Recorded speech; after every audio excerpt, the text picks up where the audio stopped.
Merci pour ces cultes, merci pour tout ce que tu fais au milieu de nous. Merci pour ta manifestation et ta vie. Que ton nom soit loué et soit glorifié au milieu de nous, au nom du Seigneur Jésus-Christ. Fils de Dieu vivant, nous avons ainsi prié.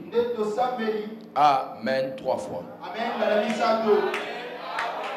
Merci la chorale, vous pouvez vous rasseoir. Que Dieu nous bénisse abondamment. Que le nom du Seigneur soit béni.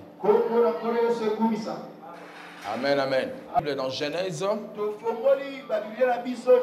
chapitre 42. Genèse 42. Genèse chapitre 42. Genèse 42. Le verset 36. Quelqu'un a trouvé? Genèse chapitre 42, verset 36. Genèse 42, 36. Ne faites pas attention aux travaux derrière. Dans quelques semaines, ça va vraiment changer. Genèse chapitre 42, verset 36. Genèse 42, 36. Je lis pour vous au nom du Seigneur Jésus.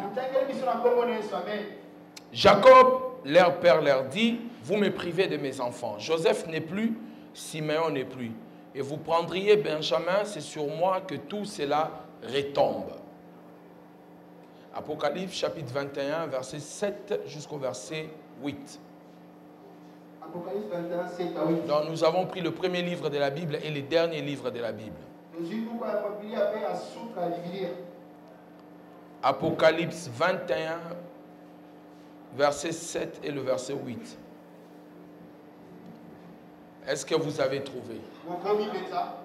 Dites-moi un amen bien.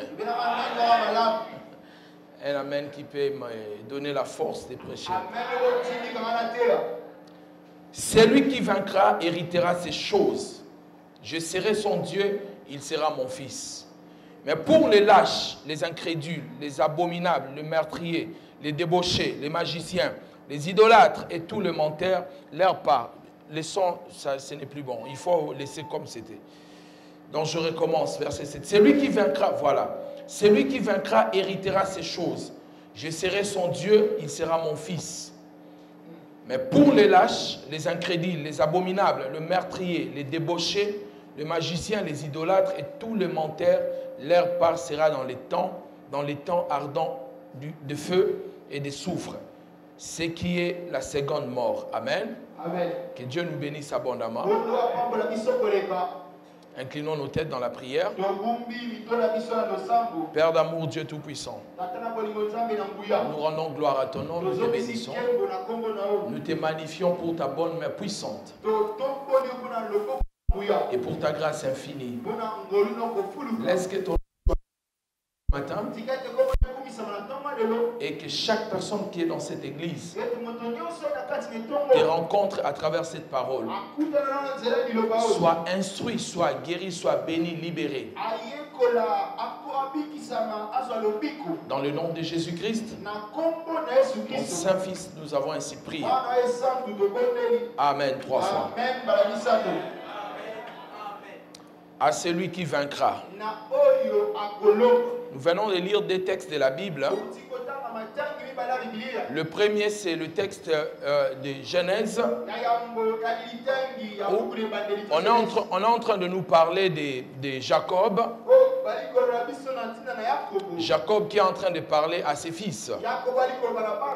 Comme vous connaissez l'histoire très bien, Jacob était le fils d'Isaac qui a volé la bénédiction de son frère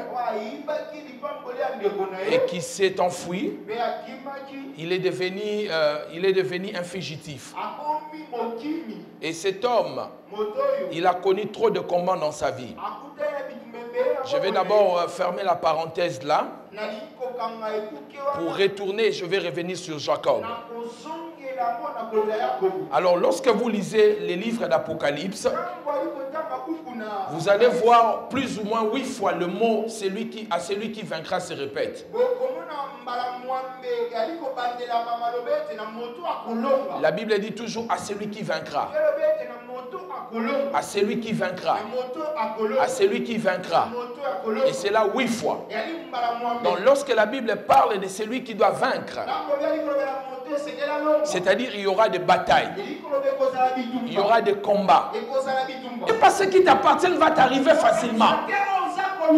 Il faut aller vers les choses qui t'appartiennent. Il faut te battre. Il faut te faire la place. Il faut secouer les gens. La Bible dit depuis le temps de Jean-Baptiste, même le royaume des dieux est forcé. Ce sont les violents qui s'en emparent. Dans la vie, si tu n'es pas violent, tu meurs. La vie n'est facile pour personne. Vous croyez que la vie est facile pour les riches? Vous savez ce qu'ils ont fait pour arriver là? Quelqu'un me dit un amen bien. Vous savez ce qu'ils ont fait pour arriver là? Non, bien aimés dans le Seigneur. Ils n'ont pas croisé leurs bras. Ils se sont battus. Darwin, vous connaissez certainement Darwin, avec le principe, la théorie de l'évolution. Son propre père l'a traité de paresseux, de fainéant, mais il s'est battu toute sa vie pour devenir ce qu'il est devenu. Walt Disney, il a été chassé de son travail parce qu'il n'avait pas assez d'imagination. Mais aujourd'hui, il a laissé une entreprise qui pèse plus de 40 milliards de dollars. La vie n'est pas facile, ni pour moi, ni pour vous, ni pour personne. Il n'y a pas aussi un travail facile dans la vie. Si un travail facile existait, nous tous nous le ferons. Tout est difficile dans la vie. Alors si tu ne veux pas te battre, bien aimé, tu vas mourir. Quelqu'un me dit un amen bien. Un amen plus fort que ça. Dis-moi un amen pour que je te parle. La vie est une bataille. Des fois dans la vie, nous recevons des coups. Si tu n'es pas fort, tu... Quelqu'un me dit amen bien. Un amen pour que je lui dise quelque chose. Alléluia. Donc la bataille, lorsque tu te bats, il faut toujours savoir ce que tu es en train de faire. Le rôle de la guerre ou de la bataille, c'est soit pour gagner, soit de ne pas perdre ta possession. Lorsqu'on se bat dans la vie, c'est parce que nous voulons gagner quelque chose. Lorsque tu te réveilles à 4 heures, tu vas au marché pour chailler. C'est parce que tu veux gagner quelque chose. Et ça, c'est une forme de bataille. Cette bataille-là, ce n'est pas de donner le coup à quelqu'un. Mais tu te bats pour amener la nourriture dans ta maison. Tu te bats pour que ta femme mange. Tu te bats pour que les enfants partent à l'école. C'est une bataille. Et il faut se battre. Soit pour ne pas perdre, soit pour gagner quelque chose. Mais au-delà de ces choses, certaines personnes se sont engagées dans des batailles inutiles. Il ne faut jamais t'engager dans une bataille inutile. Nous n'avons pas assez de temps sur la terre. Alors toutes les batailles que toi tu veux t'engager, auxquelles tu veux t'engager, il faut que tu sois sûr que cette bataille va te remporter quelque chose. Parce qu'il y a des combats importants et il y a des combats inutiles. Il y a des combats que tu ne peux même pas mettre ta tête. Tu ne peux même pas mettre ton nez. L'apôtre Paul parlant à son fils Timothée, il a dit à son fils Timothée, combat les bons combats de la foi. Parce qu'il y a de faux combats et il y a de bons combats. Ne vous engagez pas dans le faux combat. Un combat qui ne t'apporte rien du tout. Un combat qui n'ajoute rien dans ta vie. Il faut toujours regarder qu'est-ce que tu vas gagner. À chaque fois dans une bataille, voici comment il faut réfléchir. Premièrement, quelle est la cause de cette bataille? Tu dois connaître la cause de la bataille. Si tu ne connais pas la cause, ne t'engage pas. C'est comme sur Facebook. Qui sont sur Facebook? Qui sont actifs sur Facebook? Oh, qui sont sur Facebook? Vous ne savez pas Il y a certaines choses que nous aimons sur Facebook. Ce sont des batailles des uns et des autres. Vous voyez quelqu'un en train de publier, il met une publication. Et dans cette publication-là, il est en train d'insulter une autre personne. Et toi, tu ne sais pas, tu cliques j'aime. Et tu dis Amen, parle. Mais tu ne sais pas que tu es en train de combattre un combat inutile. Et l'autre qui sait qu'on est en train de l'attaquer, qu'est-ce qu'il va faire? Et toi qui as aimé, et toi qui as commenté, vous tous vous devenez des ennemis. Donc tu entres dans une guerre dont tu ne connais ni les tenants ni les aboutissants. Il faut toujours connaître la cause. Même si ton ami te dit, regardez Philippe, il m'a fait telle chose. Ne deviens pas ennemi de Philippe. Je me rappelle lorsqu'on était jeunes, j'avais l'habitude de dire, les ennemis de mes ennemis sont mes ennemis. Mais pourquoi ils vont devenir mes ennemis? Ils ont eu le problème avec mon ami, pas avec moi. Combien de gens sont devenus nos ennemis alors qu'ils ne nous ont rien fait? C'est parce qu'il s'est disputé avec ton ami.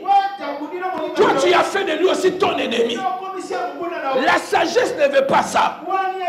La sagesse veut que tu fasses de sorte qu'ils se réconcilient. Est-ce que quelqu'un est en train de m'écouter dans cette église?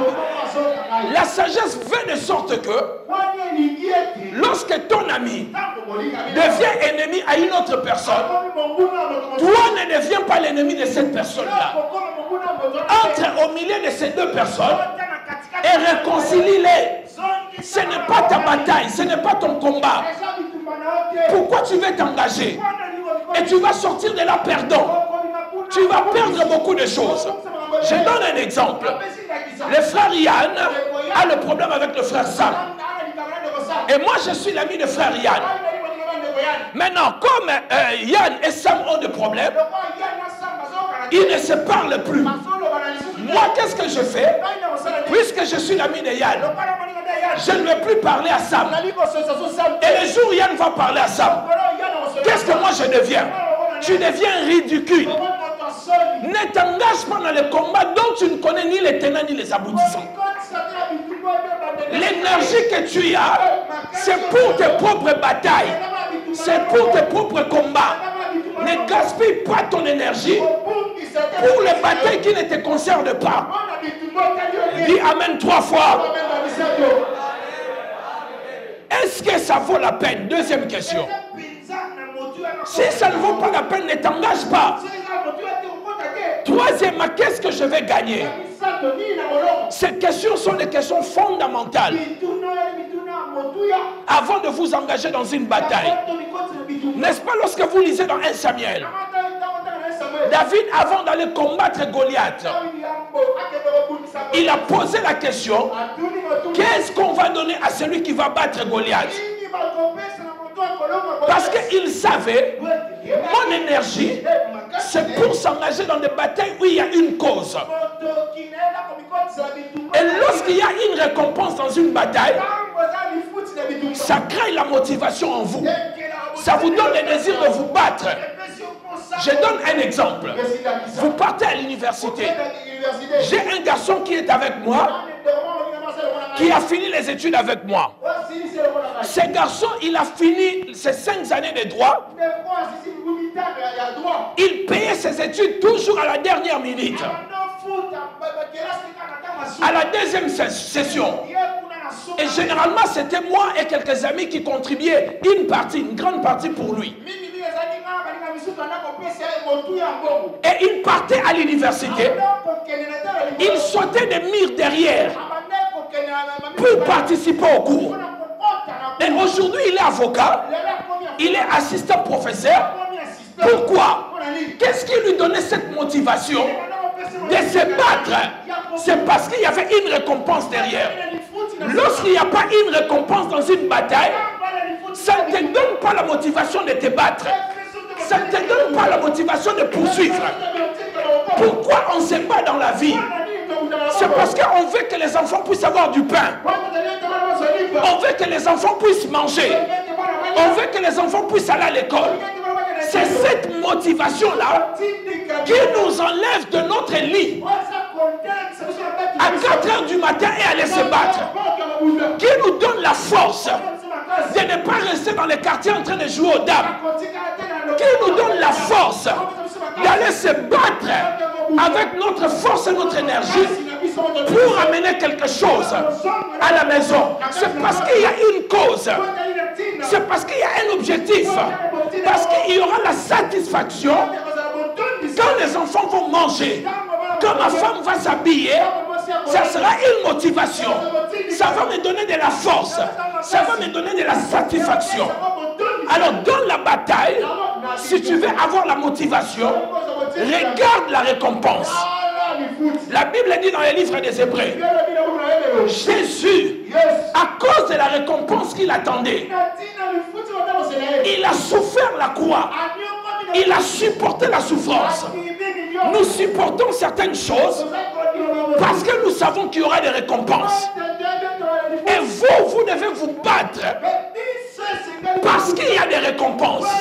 S'il n'y a pas une récompense, ne te bats pas. Ne t'engage même pas. Ne perds pas ton énergie. Cette énergie te servira à autre chose. Quelqu'un me dit amen bien. Un amen plus fort que ça. Toute la vie est une bataille. Je ne sais pas des choses que j'ai obtenues aussi facilement. Et je te dis, mais mon cher ami, tu n'obtiendras pas des choses facilement. Il faut te battre. Il faut aller prendre ce qui t'appartient. Il faut aller prendre tes possessions. Personne ne te laissera la place. Personne ne va te laisser la place. Il y a certaines personnes, la bataille commence plus tard. Parce qu'elles sont nées dans des grandes familles, dans des familles riches. Mais pour d'autres personnes, la bataille commence dès le bas âge. Les parents n'avaient pas d'argent. Ils devaient se faire dévierger à l'âge de 13 ans pour manger et nourrir sa famille. C'était une bataille. Il y a des garçons, il a commencé à voler très tôt pour donner quelque chose à ses frères. C'est une bataille. Est-ce que je suis en train d'encourager cela? Non, mais je suis en train de... La vie est une bataille. Il y a des gens qui se sont battus. Moi, je ne juge pas les gens sans pour autant les écouter. Nous sommes des champions de remettre les gens à leur place. Mais nous ne nous mettons jamais à leur place. C'est facile de remettre les gens à leur place. Mais c'est difficile de se mettre à leur place. Mais si c'était toi, tu ne voudrais pas que les gens te remettent à ta place.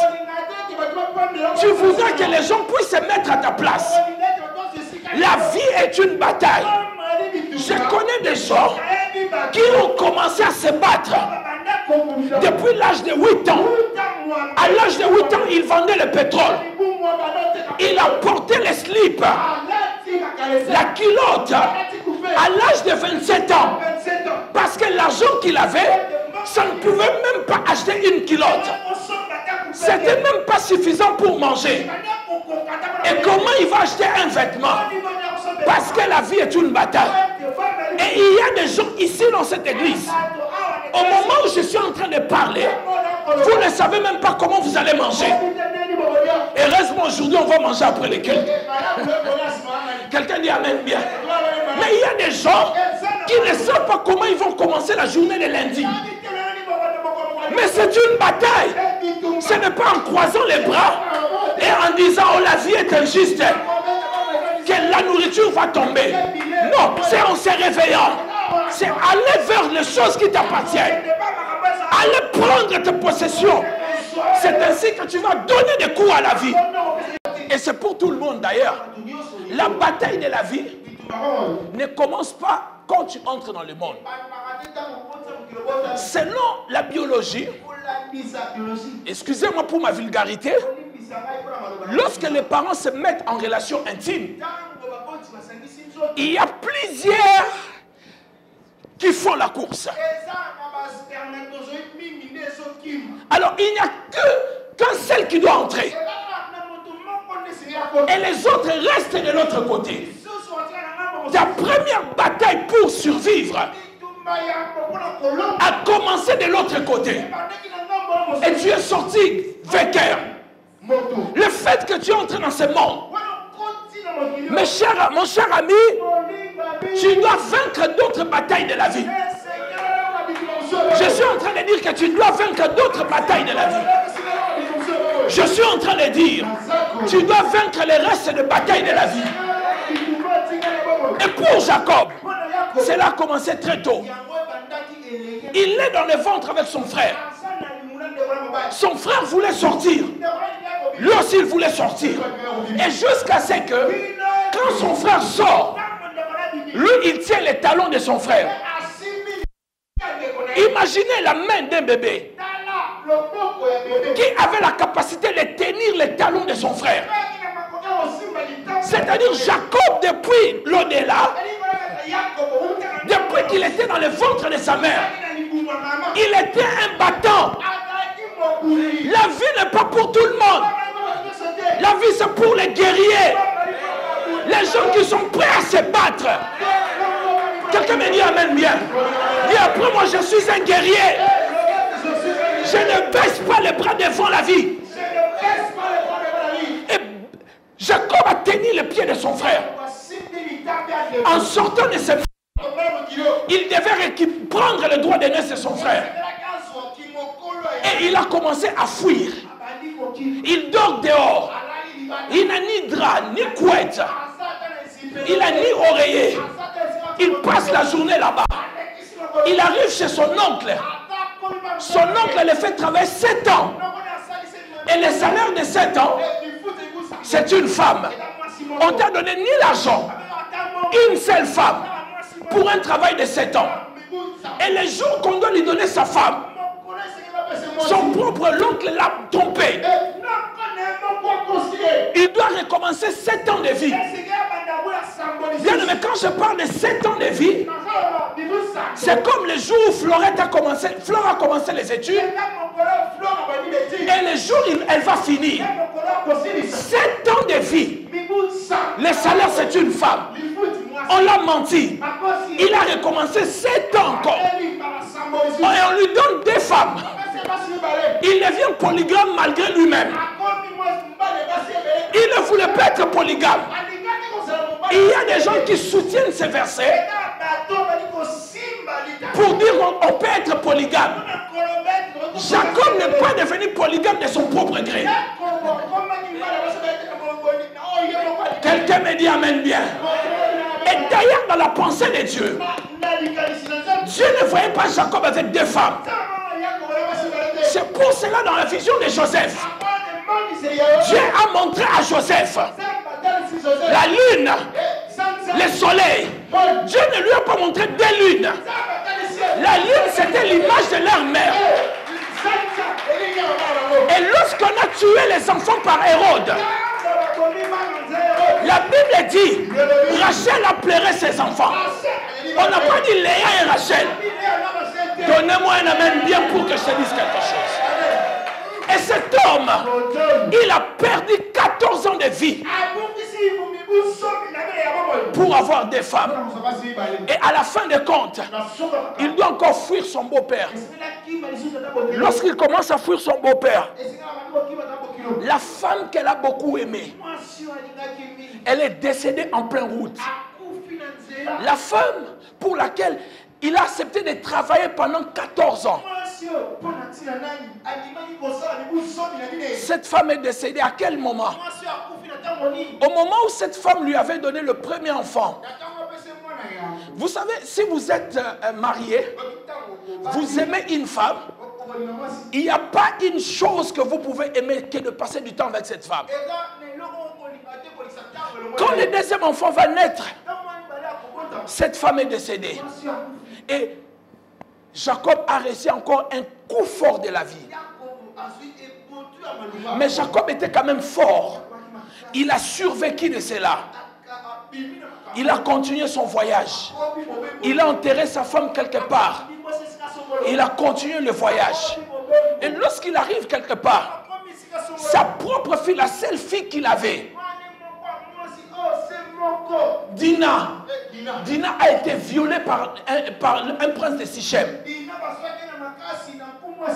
Et lorsqu'on a violé sa fille, ses enfants sont partis pour venger. Ils ont tué tous les gens à Sichem. Donc regardez tous les problèmes qui arrivent à Jacob.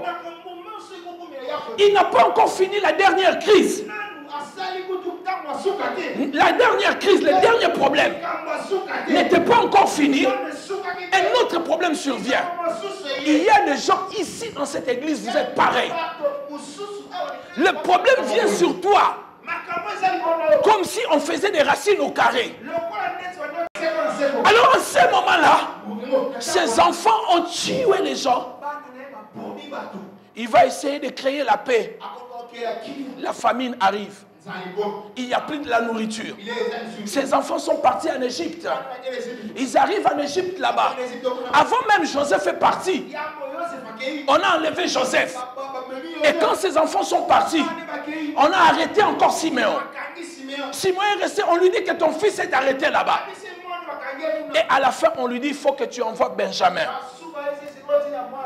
Jacob a dit, non, non, non, non. J'ai trop supporté dans ma vie. Mais là, je ne peux plus. Là, je n'en peux plus. Je ne peux même pas faire un pas. Je suis venu parler à ces gens de personnes pendant 10 minutes. Tu as essayé des choses dans la vie. C'est comme si toute la vie est contre toi. C'est comme si tout ce que tu fais tourne en échec. Les gens peuvent réussir, mais pour toi, rien n'est facile. Même quand tu te bats, tu réunis tes forces. Difficile de t'en sortir. Et ça arrive à un moment, tu as envie de te suicider. Tu as envie de tout arrêter. Tu dis, mais où est Dieu? Laissez-moi vous dire la bonne nouvelle. La bonne nouvelle, c'est que premièrement, c'est que vous n'êtes pas mort. Comme tu n'es pas mort, c'est-à-dire que Dieu est avec toi. Voici la première des choses que tu dois faire. Premièrement, vous ne pouvez pas gagner des batailles sans la force divine. Vous ne pouvez pas gagner la bataille sans l'intervention divine. Généralement, lorsque vous entrez dans un problème, les gens appellent Dieu à la fin. Lorsqu'il a tout essayé, il a demandé l'oncle, il a demandé la tante, il a entendu les dialogues et ça n'a pas marché.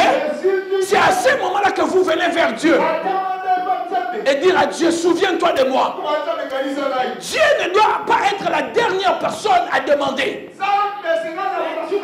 Il ne peut pas être le dernier secours. C'est Job qui a dit cela. Mon Rédempteur est vivant, il s'élèvera le dernier. Moi, je ne veux pas qu'il s'élève le dernier. Je risque d'être fatigué. Je préfère qu'il s'élève le premier. Lorsque tout va mal, commence d'abord à demander à Dieu. Quelqu'un me dit amen bien. Ouvrez vos Bibles avec moi dans 1 Samuel, je veux vous montrer quelque chose. Aïe, aïe, aïe. Lisons d'abord le psaume 31, verset 16. Aujourd'hui, je veux vraiment qu'on puisse lire. Mon Dieu, laissez-moi vous dire quelque chose. Psaume 31, verset 16. Vous avez trouvé? Qui a trouvé? Je lis pour vous. Mes destinées sont dans ta main.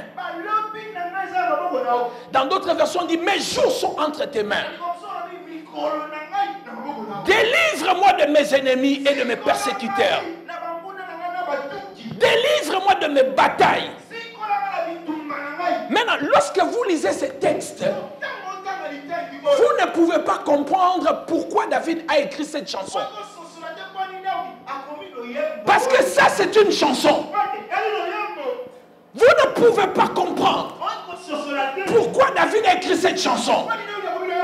Quelqu'un dit Amen bien. Quelqu'un dit Amen bien. Il y a une servante de Dieu que vous connaissez.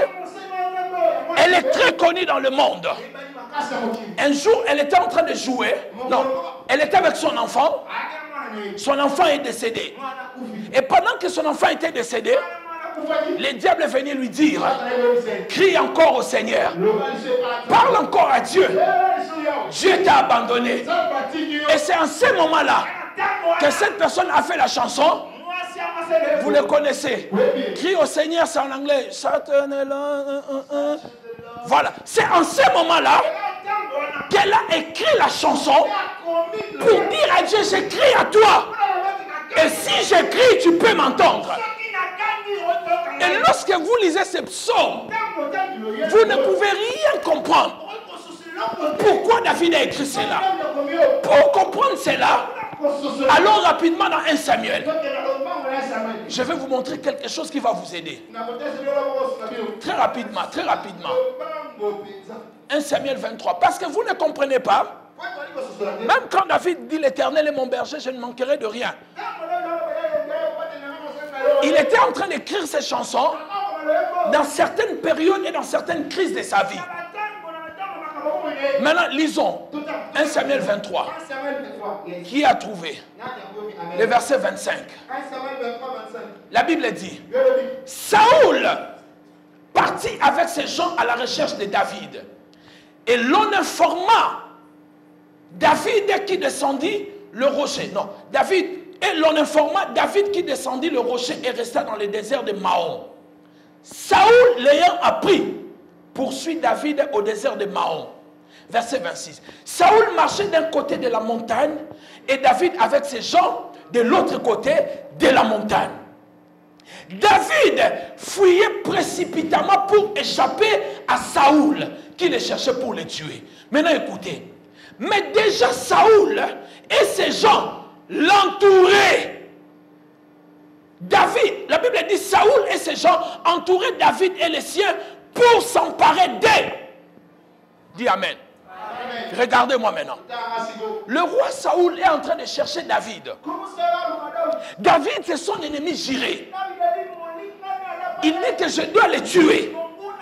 Et pendant qu'il le cherchait, la Bible dit, on lui a dit là où David s'est trouvé. Et David n'avait pas une forte armée. Lorsque David a su que Saoul le poursuivait, David a commencé à fuir. Mais la Bible dit que c'était trop tard. L'armée de Saoul entourait déjà David. Donc c'est-à-dire David était pris au piège. Il restait quelques secondes pour que le roi Saoul tue David. Écoutez mes bien-aimés dans le Seigneur. C'est en ce moment-là que David a écrit cette chanson. Il a dit à Dieu, mes destinées sont entre tes mains. Mes destinées sont entre tes mains. Renverse mes ennemis. Mes jours sont entre tes mains. Il a crié à Dieu. Écoutez maintenant la réponse de Dieu. Verset 26 qui est avec moi. La Bible dit, Saoul, non, verset 28, la Bible dit, non, 27. Verset 27, la Bible dit, lorsqu'un messager vint dire à Saoul, hâte-toi de venir, car les Philistins ont fait invasion dans le pays. J'aime le verset 28. Le verset 28, la Bible dit, Saoul cessa de poursuivre David. Il était prêt à tuer son ennemi juré. Mais l'ennemi a compris l'importance de Dieu. Il a crié vers Dieu. Il a dit à Dieu, mes jours sont entre tes mains. Lorsque tu es dans la crise, il faut d'abord chercher Dieu. Dans les batailles de la vie, commence par mettre Dieu devant. Et quand David a crié, Dieu a envoyé des Philistins dans la ville. Au lieu que Saoul tue d'abord son ennemi, La Bible dit Saoul a fait marche en arrière. Et il cessa de poursuivre David. Il a arrêté de poursuivre David. Pourquoi? Parce que bien aimé dans le Seigneur, quel que soit le problème, quelle que soit la bataille, si Dieu n'a pas encore dit le dernier mot, tu n'es pas encore vaincu. J'ai dit que tu n'es pas encore vaincu. Je suis en train de dire que tu n'es pas encore vaincu. Dans toutes tes batailles, mettez toujours Dieu en premier. Laissez que Dieu soit toujours à la tête. Laissez toujours que Dieu puisse être le premier. Si David n'avait pas crié à Dieu, rien n'allait arriver dans sa vie. Ce que je peux vous dire, mes chers amis, l'intervention divine, au-delà de ce que nous pouvons faire dans la vie, nous-mêmes nous pouvons combattre, mais nous devons apprendre à compter à l'intervention divine dans nos vies. Sans l'intervention divine, la vie est tellement difficile que certaines choses nous ne pouvons pas gagner. Certaines batailles nous ne pouvons pas gagner. La vie, certaines batailles de la vie, il nous faut de l'intervention divine. Quelqu'un me dit amen bien. Lisons un autre texte de la Bible. Dans Actes des Apôtres chapitre 5. Rapidement. Je vais clôturer dans 5 minutes. Rapidement. Actes chapitre 5. Je veux vous montrer encore l'intervention divine. Je lis pour vous le verset 30. Actes des Apôtres chapitre 5. Verset 30. Qui a trouvé? Dis amen avec moi. La Bible dit ceci.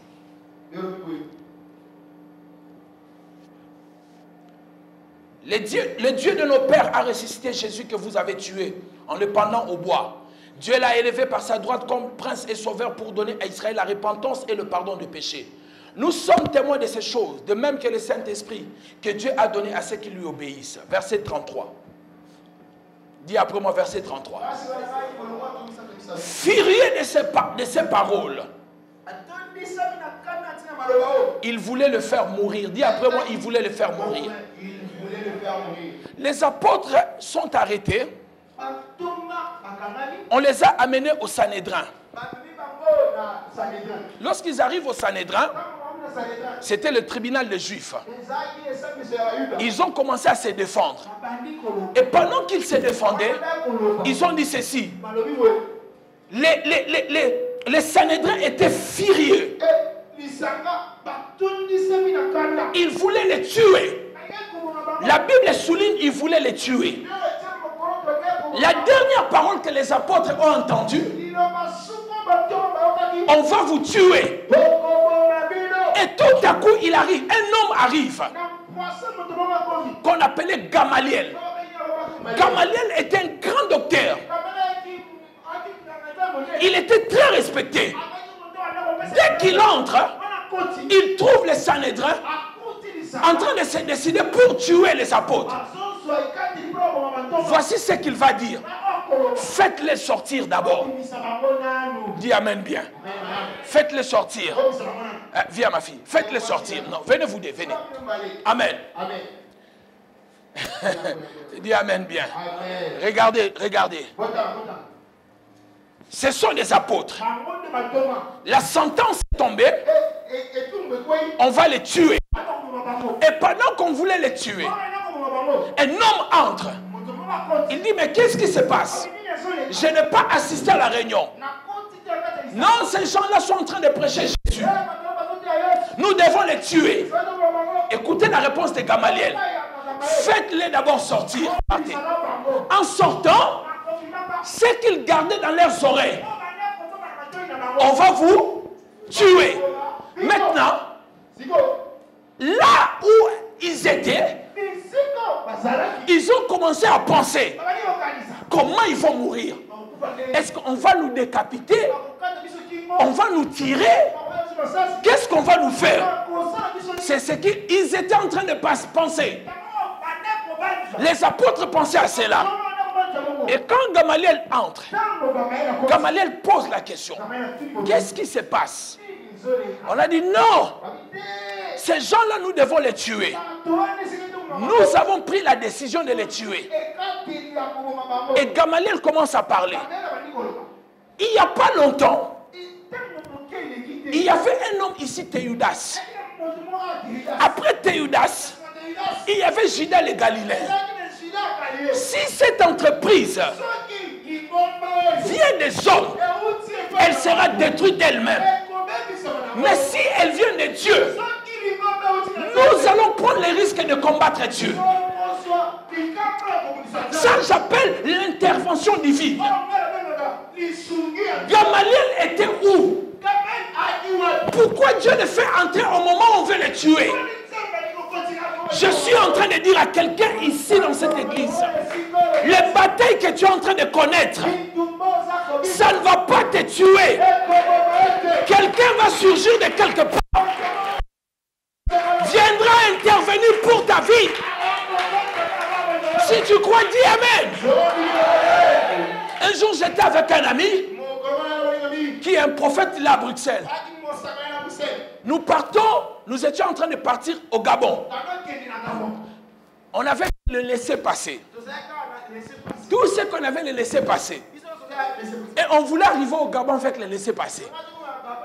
Nous avons traversé Brazzaville. Nous avons commencé à prêcher. Nous avons fait presque tout le nord du Congo-Brazza.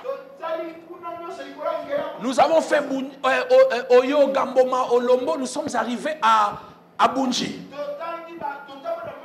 Après Bunji, c'est Evo. Evo, c'est la frontière entre Gabon et Congo-Brazza. Et c'était à l'époque de la guerre entre les Cobras et les Ninjas. Donc entre le président Lissouba et le président Sassou. On nous a arrêtés. On a dit que vous êtes rebelles. On a dit nous sommes des pasteurs, nous avons montré des photos. Nous montrons des cartes de pasteurs qui ne représentaient rien du tout. Les cartes, nous avons fait taper ici quelque part sur Victoire. On a dit, on va vous tuer. Quelqu'un dit Amen bien. Et vous savez ce qu'on a fait? On nous a déshabillés. Et moi particulièrement, j'ai commencé à dire, nous sommes des hommes de Dieu. Le gars a dit, toi tu es homme de Dieu. Il m'a chicoté. Et on m'a jeté dans la prison. Avec mon ami en question. Là, à la prison, nous avons commencé à compter à l'intervention divine. Parce qu'on voyait la mort arriver comme ça. On a commencé à prier et à chanter. Quelqu'un dit après moi intervention divine. Dis encore intervention divine. Les lieutenants qui contrôlaient cet environnement-là, il était en train de dormir chez lui. Pendant qu'il était en train de dormir, il a vu dans une vision qu'on a arrêté 2 pasteurs. Et ces 2 pasteurs-là étaient là-bas au poste. Les gars se réveillent vite. Il arrive, il commence à parler. Nous sommes au cachot. Nous l'entendons en train de dire, vous avez arrêté 2 pasteurs ici. On dit non, il n'y a pas de pasteurs ici. Elle dit, mais vous avez arrêté 2 personnes. Ce sont des pasteurs. J'ai rêvé, j'ai vu qu'ils sont des pasteurs. Quelqu'un dit Amen bien. J'étais en train d'attendre la mort. Mais la mort n'est pas arrivée. Personne ne peut te tuer. Aucune bataille ne peut te terrasser. Si Dieu est avec toi, vous devez compter à l'intervention divine. Laissez-moi vous dire une chose. J'ai été fouetté, mais je n'étais pas mort. C'est pas grave, j'avais la douleur. Mais entre la douleur et la mort, je préfère encore la douleur. Dis Amen bien. Et le lieutenant nous fait sortir. Pendant qu'il était en train de parler, il a dit, j'ai fait 2 rêves. Le premier rêve, je vous invite. Le deuxième rêve, j'ai vu, il y avait une guerre ici. Et les gens sont morts, beaucoup sont morts. Moi aussi, je suis mort. Est-ce que vous pouvez me donner l'interprétation? J'ai commencé à interpréter. J'ai dit, il n'y aura pas de guerre. Votre poste du travail, il y a quelqu'un qui veut la voir. Il est en train de faire le fétiche pour verser le sang. et de prendre votre poste. Demandez-moi qu'est-ce qui s'est passé. Au même moment, les lieutenants commençaient à avoir des visions. Dieu a ouvert ses yeux. Les choses que je lui disais, c'était des choses qu'il était en train de voir. Et au bout d'un moment, il m'a dit, qu'est-ce que tu vois? Je lui ai dit, je ne vois rien. Je ne vois plus. Il m'a dit, c'est vrai, moi aussi je ne vois plus rien. Si j'avais menti, j'avais ajouté. Il allait me prendre un menteur. Et quand j'ai dit, je ne vois plus, lui aussi m'a dit, ne vois pas.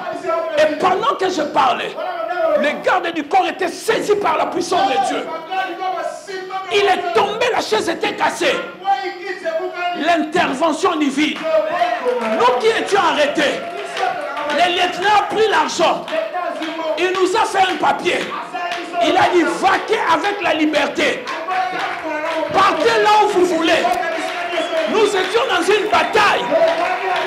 Mais l'intervention divine était avec nous. Je prophétise sur toi. Tu ne mourras pas. Dieu interviendra. À la dernière minute, Dieu viendra. Même quand tu seras encerclé. Même quand la mort viendra frapper chez toi. Dieu interviendra.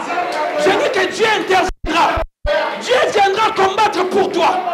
Pour tes enfants. Pour ta femme. Pour ton mari. Si tu crois, dis, ah, je le reçois. Tu ne mourras pas. Il y aura l'intervention divine. N'oubliez jamais dans toutes les batailles de la vie. Dieu va intervenir. Assis-toi pour que je te dise la dernière chose. Écoutez ce que la Bible dit. Quelqu'un lit pour moi. Actes chapitre 5. Lis avec moi le verset 40. Acte 5, 40. Le verset 40 rapidement, frère Yann. Ils se rangèrent à son avis. Ils se rangèrent. Il là c'est au pluriel. Donnez-moi vos oreilles. Ils se rallièrent à son avis. Qui sont les îles là? C'est les îles qui avaient dit on va les tuer. Dis amen bien. Mais lorsque l'intervention divine a eu lieu, les mêmes personnes qui avaient pris la décision de tuer, ils changèrent d'avis. Je déclare sur ta vie, les gens qui ont pris des décisions contre ta vie, ce soir même, dans le nom de Jésus, Dieu va changer leur avis.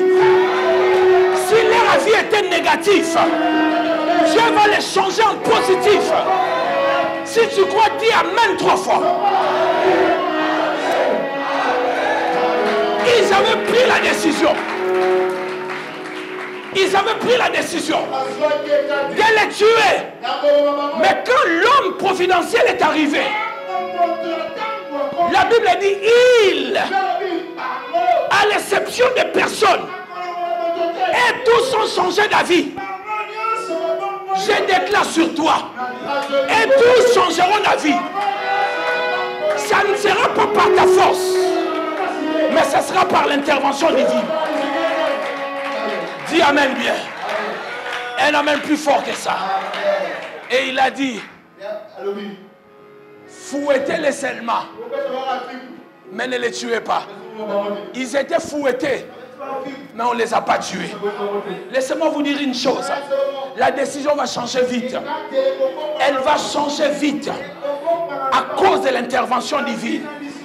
Quelqu'un me dit amen bien. Un amen plus fort que ça. D'autres batailles, vous allez les remporter à cause de la sagesse. En dehors de l'intervention divine, la sagesse de Dieu. La sagesse, c'est la capacité de discerner. Un jour, Jésus était en face d'une bataille. Les pharisiens ont entendu Jésus prêcher. Ils ont entendu Jésus dire des choses. La Bible dit ils ont pris des cailloux pour lapider Jésus. Vous savez ce que Jésus a fait? Il a utilisé la sagesse. Il s'est éclipsé. Aponyoki. Il a fui.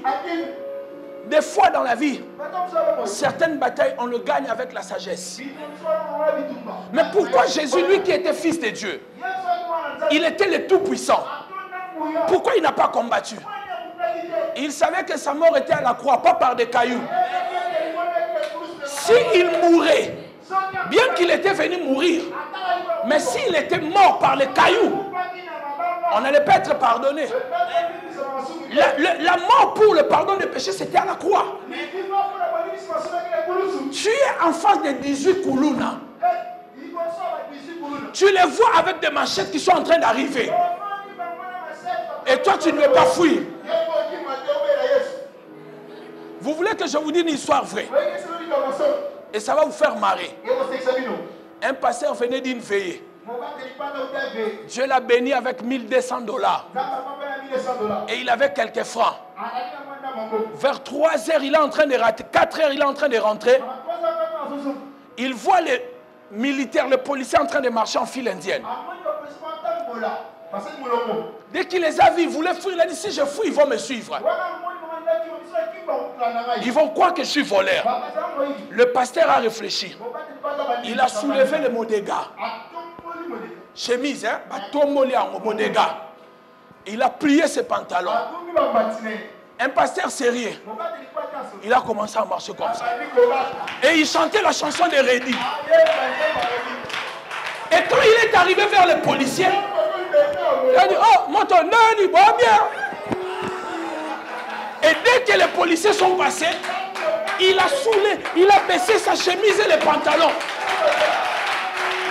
Il a dit, une brebis risque de me rencontrer ici.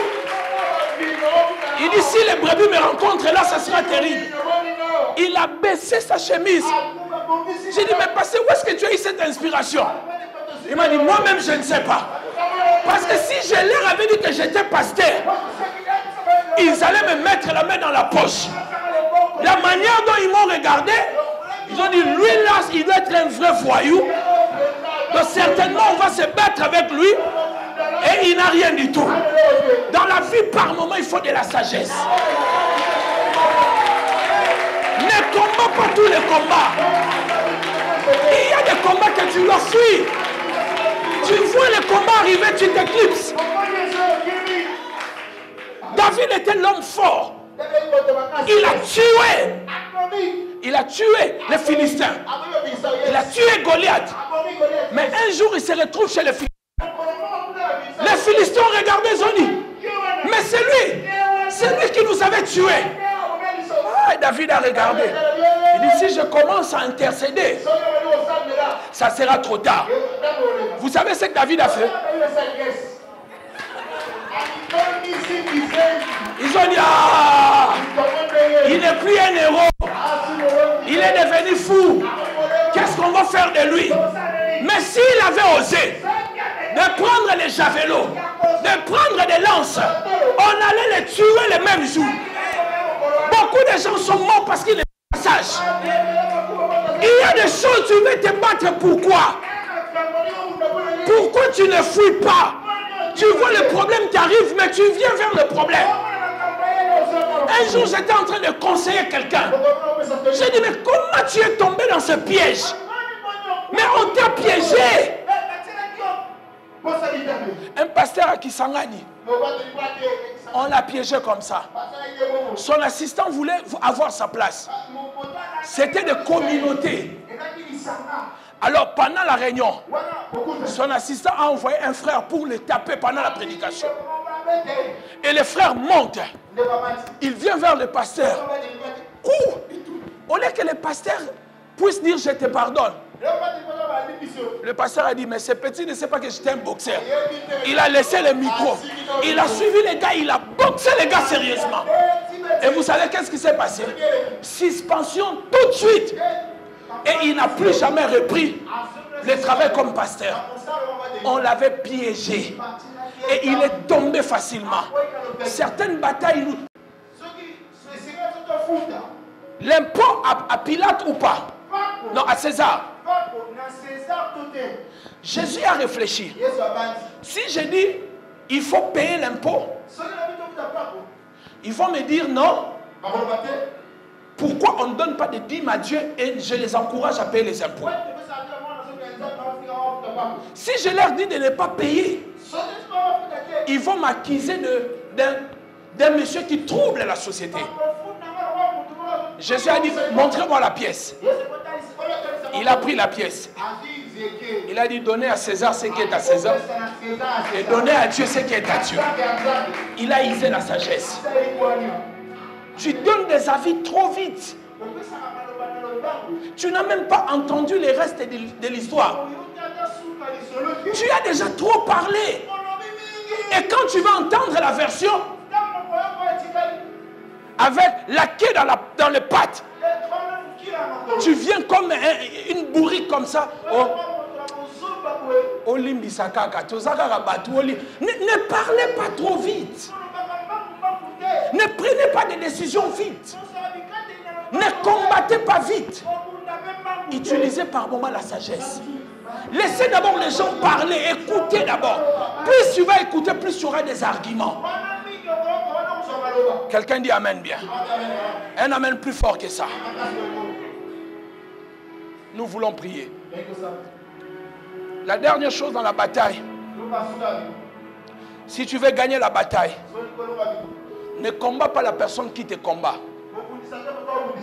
Combat la personne qui finance ces combats. Tu n'as pas compris. Par moment, quand le combat commence, la personne qui vous combat n'est pas forte. Il y a d'autres forces derrière cette personne. Ses amis qui l'encouragent. D'autres personnes qui disent, si l'ose, tu vas lui dire comme ça. Ne combat pas cette personne-là. Combat les forces qui sont derrière lui, derrière elle. Je vais vous donner un exemple. Il y avait un pasteur qui avait un problème dans son couple. Et il est venu me poser la question. Qu'est-ce que je dois faire? J'ai regardé la situation. J'ai compris que le problème, ce n'était pas sa femme. Le problème, c'était la belle-mère du pasteur. C'est la belle-mère qui montait sa fille. Sa belle-mère ne connaissait pas la valeur du mariage. Disait à sa fille, non, s'il ne veut pas, tu pars, tu quittes le mariage. Pour qu'il se prend. Et toutes ces choses-là entêtaient la femme. Et la femme voulait divorcer. Vous savez qu'est-ce que j'ai dit au pasteur? Le problème, ce n'est pas la femme. Il y a de force derrière cette femme. Le pasteur m'a dit, j'ai prié, j'ai dit, ce n'est pas des démons. C'est sa belle-mère. Prends ta femme, va vivre à Brazzaville. Va là-bas pendant quelques mois. Vous serez tranquille. Le pasteur est parti après 7 mois. Il a dit, pasteur, nous sommes tranquilles. Nous sommes tranquilles. On ne se dispute plus. J'ai dit, vous savez pourquoi vous ne vous disputez plus? Les forces qui étaient derrière ne sont plus actives. Certaines batailles de la vie, il ne faut pas attaquer la personne qui te combat, mais qui les soutient. Dès que tu coupes la personne qui les soutient, c'est fini. Il n'aura plus de force. Quelqu'un dit amen bien. Nous voulons prier. Si tu es ici dans cette église, tu es dans des batailles de la vie, tu ne sais pas comment faire, il y a 3 choses importantes. Compte sur l'intervention divine, utilise la sagesse et cherche des personnes, les forces qui sont en train de te combattre, qui soutiennent la personne qui est en train de te combattre. Finis avec cette personne-là et tu gagneras la guerre. Quelqu'un dit amen bien. Père, je prie pour chaque personne dans cette église, chaque membre, chaque fille. Ma prière est que tu bénisses chacun de nous. Certains sont dans des combats, dans des batailles très compliquées. Ma prière est que tu veilles sur ces personnes. Donne à ces personnes la sagesse, l'intelligence, la force de combattre les personnes qui sont derrière. Donne à ces personnes la sagesse pour vaincre. Et Seigneur Dieu, qu'ils comptent sur ton intervention divine. Au nom de Jésus-Christ, notre Seigneur, nous avons ainsi prié. Amen 3 fois. Comment? On acclame le Seigneur. Je veux que tu acclames vraiment le Seigneur. Oui, voilà, tu peux te tenir debout, tu acclames le Seigneur.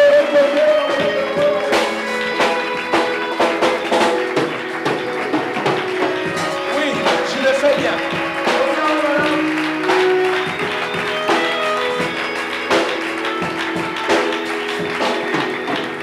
Amen. Ce n'est pas évident de préparer un message. Si c'est pour écrire seulement, on peut écrire. Mais pensez ce qu'il faut que ça touche le cœur de quelqu'un. Que ça soit la réponse pour une personne. Ce n'est pas évident, il faut nous encourager. Quelqu'un dit Amen bien. Voilà pourquoi je veux que tu acclames d'abord pour Dieu. Que tu acclames pour la prédication.